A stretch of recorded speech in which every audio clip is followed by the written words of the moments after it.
For today's video mga kadewa, ito ay request sa atin ng ating follower, black and gold combination para sa birthday. Dahil babae yung birthday, gagawa tayo ng flower scallop. So una-una gumawa tayo ng running knife pleats, yung base natin, yung kulay black. Then maglalagay na tayo ng thumbtacks at tire wire sa ating table. Kung wala kayong tire wire, pwede plastic screw, yarn, or ribbons, pwede nyong pangtali sa ating tablecloth. Next naman natin gagawin, ilalagay na natin yung ating tablecloth na gold. Ayan, so whole na tablecloth yung ginamit natin, 60 inches width. Ayan.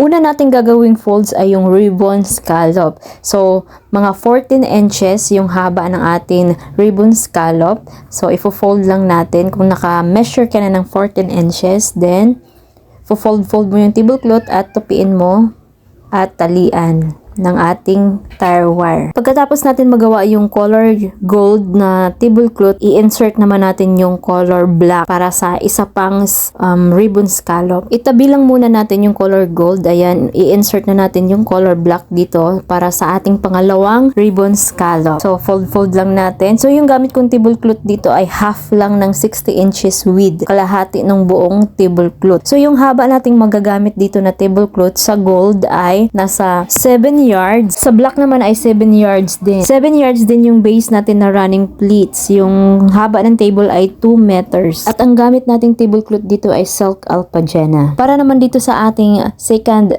ribbon scallop na color black, ang haba lang nito na inches ay nasa 9 to 10 inches. Then, pagkatapos natin matalian yung black, so, i-insert naman natin yung color gold. Ayan. So, gagawa tayo dyan ng folds.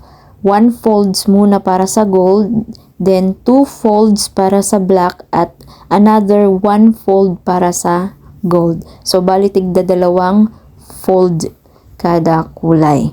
So, ayan, 9 inches yung ang size ng taga-fold natin para sa ating flower. So, pagkatapos ng gold, yung black naman yung i-insert natin. For more videos and design, you can visit my YouTube channel mga ka-DIY. Meron tayo dyan mga backdrop, table skirting design, table napkin, folding, chair sash or chair tie tutorial. By next month naman, para naman sa round table, mga table skirting design tutorial. So, ayan na, nagawa na natin yung 2 folds sa center ng ating gold. Next naman, yung gold na naman ang lalagay natin. So, bali, tigda dalawang kulay.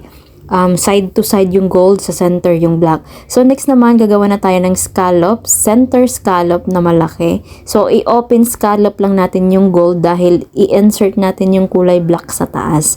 So, ayan, pagkatapos natin talian dito sa ating right side, yung ating scallop, gumawa tayo ng ribbon scallop. Then, i-insert na natin yung kulay black, ayan, para sa taas. Then, talian natin at gagawa ulit tayo dyan ng mas maliit na ribbon scallop sa gold.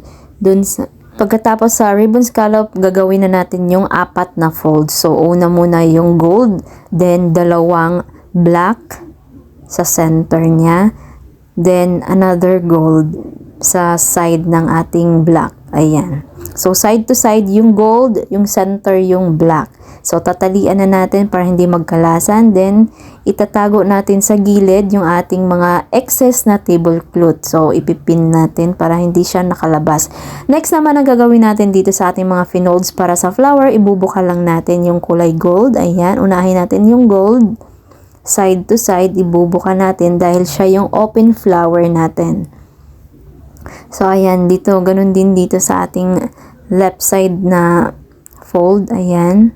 Then, i-continue lang natin, isiksik lang natin yung dulo to dulo para maging mag-form na siya ng flower. Mag-continue yung bilog. Ayan, isiksik mo lang. Kung gusto nyo naman, dahil makapal yung tablecloth na ginamit natin, buong tablecloth, so pwede na hindi na natin siya isiksik, i-cross lang natin siya. So, next naman, dito naman sa center natin na color black, so gagawa tayo dito ng open flower. Bali, double petal flower siya. Ayan. So, kung nahihirapan kayo gumawa ng rose, so ito yung design na gawin nyo para sa flower.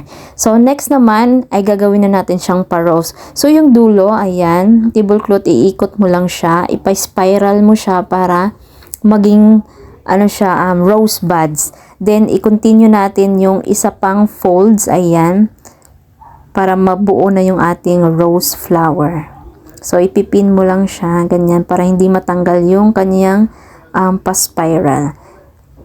ayusin mo lang para magmukha siyang rose flower.